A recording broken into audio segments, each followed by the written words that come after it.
আমি এখানে বানানা loaf eggless বানাচ্ছি। প্রথমে কেক মোলকে বাটার দিয়ে গ্রেস করলাম। এরপর আমরা ড্রাই ইনগ্রিডিয়েন্টস রেডি করব। এখানে মেল্টেড বাটার রেখেছি, হট মিল্ক, এখানে ড্রাই ইনগ্রিডিয়েন্টস সব রেডি করা হলো, cinnamon, baking powder, baking soda. এরপর ব্যানানাকে ম্যাশ করে নেব।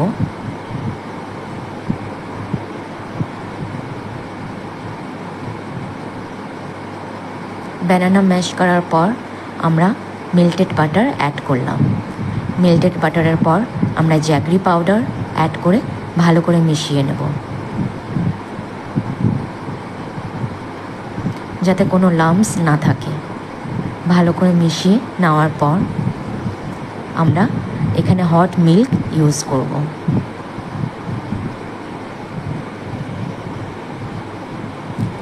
এরপর ড্রাই ইনগ্রিডিয়েন্টস 3 পার্টসে আমরা মেশাবো। এরপর চকলেট চাঙ্কস মেশাবো। এরপর ready to break.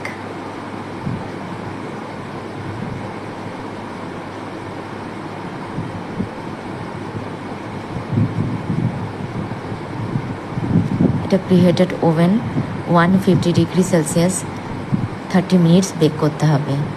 After bake, যখন এটা কুল ডাউন হয়ে যাবে, এটাকে আমরা পিস পিস করে বক্সে নিয়ে নেব।